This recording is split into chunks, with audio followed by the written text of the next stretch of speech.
Hi, I'm Steve Buchanan. I'm here with Dr. Shervin-Golian. We're talking about file retrieval. He has recently worked with me during the course that we gave endodontists for the Terauchi File Removal Kit. And this week he had a really cool broken file case that he was able to retrieve. And I wanted to have a couple of interview notes about that. And I know that you've also had a chance to look at the online coursework content that we have in place. What were the things that most helped you out of the instructions for use in this case? I think actually being with Yoshi was very helpful because you have the master who created this along with your assistants of kind of putting all this information together to figure out what makes a file actually come out and why is it that it's so easy for Yoshi to remove files. So you got some inspiration from his confidence, would you say? From his confidence, right. Yeah, the speed at which he does it, the frequency at which he does it, and removing broken instruments is always this thing in endodontics where if it's a rotary file, we kind of shy away from it and say, oh, that's probably not going to come out because it's twisted around a curve. And what we really mean is, I don't want to deal with this. That's right. Let's backfill it and put a retrofill in if it needs it. But also, I think the lack of precise tools and techniques has kind of held us back. So, right. Even in an endodontic program, there aren't a lot of instructors who are actually masters at removing endodontic files the way Yoshi has kind of been put in that type of place. So I think it was really cool and really informative to learn the techniques of what makes a file come out. Some of the things of the location of where you put your ultrasonic instrument is really helpful. So his concept of doing all the trough preparation on the inside of the curve, was that helpful? It was very helpful, yeah. And the term, the file is dancing in the canal, that's something that I was waiting for this case, is you have this file, as you can visualize it under the microscope once I remove the thermoethyl carrier and actually expose the file and troughed around it, but we see a file that's not dancing around. And the goal for me is to get to Yoshi's, the file is dancing in the canal, because that's when you're free and you hit the home run. So, right. So those techniques are really important. Putting the ultrasonic tip on the inside of the curvature to get the file to actually separate and use the file's geometry to actually pull the instrument out and get it to move. What size file do you think this was? To me, it looked like it was a 2504. Okay. Yeah. It was a rotary file, do you think? Yeah, it was okay. a rotary file. I think it was one of the heat-treated blue files, actually. So okay. I think somebody got in trouble getting into where these mesial canals actually tend to curve. Confluent, yeah, right. Confluent So it's a lower molar, yeah. right.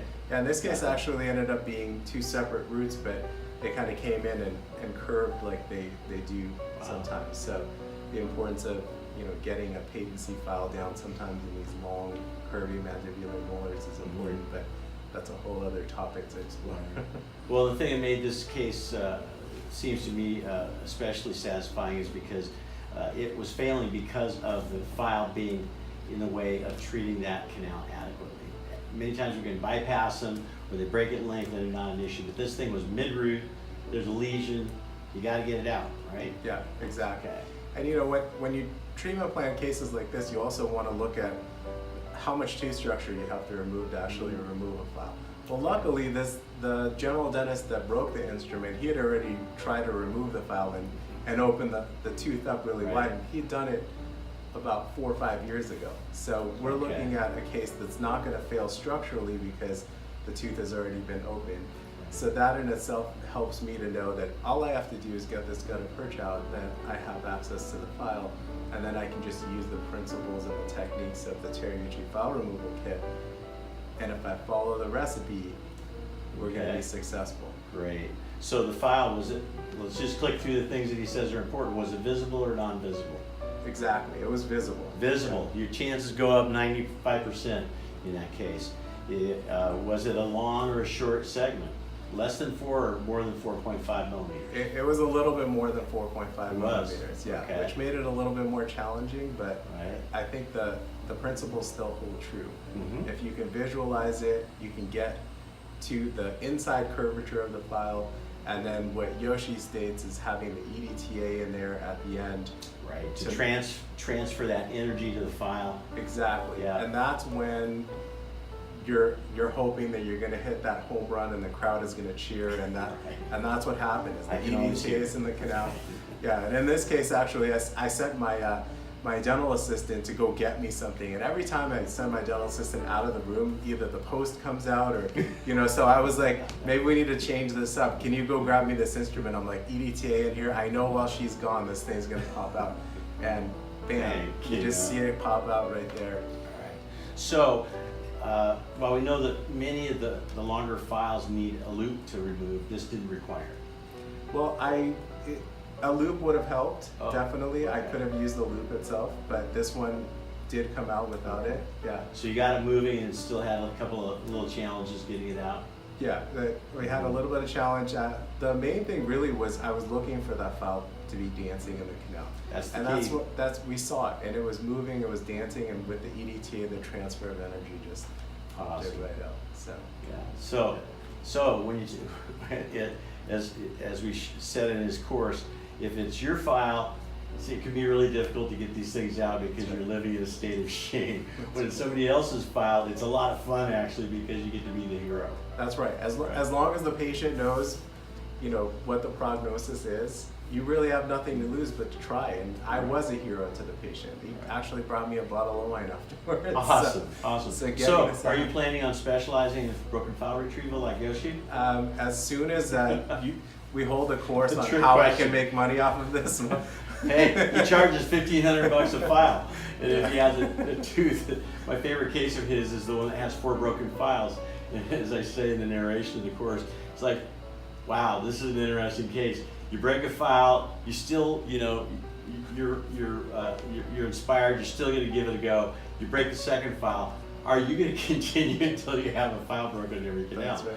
I wondered if it was like the April broken file filling technique or something. But he had one with 4 files, and he charged $1,500 for each of them. So it was a $6,000 morning. Yeah, but you know what? When you remove your first file from an actual case, Right. It's so rewarding, and you learn so much. Your brain kind of adapts to this new technique and this new instruments that have been developed, and you start to realize the next time you do it, it'll be a lot faster.